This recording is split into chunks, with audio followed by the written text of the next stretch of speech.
Don Alberto chi era? Lei la zia? Cioè, è una tragedia quella che è avvenuta. Certo, per la famiglia indubbiamente, ma credo anche per la comunità religiosa a cui apparteneva. Lui è nato qui a Santo Stefano, è stato poi Subito vicario a San Luca. L'ultima volta che vi eravate visti quando era stato?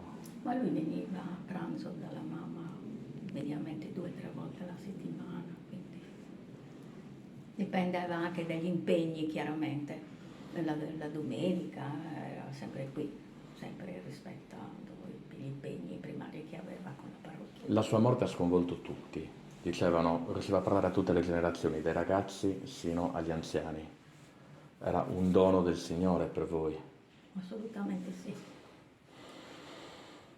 Era riuscito comunque lui anche a gestire varie parrocchie, Don Madeto. Fondamentalmente era un dono che lui ha coltivato anzitutto prima di maturare la vocazione alla vita sacerdotale, perché è cresciuto cristianamente da adolescente, da giovane, e poi dentro questa maturazione all'ascolto della parola di Dio è maturata anche la vocazione, che sarebbero le storie di vocazione più normali di chiunque, perché una vocazione vera, matura, si realizza in questo modo, capito?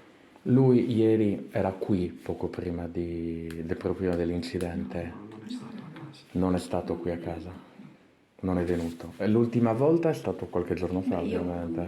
non sono in grado di dirle La zia, ovviamente, che eccetera, vive. perché Certo. viene e va direttamente a Alla casa sua sua, casa, quindi io alla non famiglia. sono in grado di darle tutte queste informazioni sulle... Un ricordo su suo nipote, questo ce lo può dire, ovviamente. Un ragazzo gioioso, disponibile, premuroso, aveva molte qualità, sinceramente, Molte qualità. sì. E adesso lo piangiamo tutti, ovviamente lo piange la comunità quartese, quella di Sinnai. Non ci sono altre parole, diciamo. In queste situazioni veramente le parole sono tutte in più.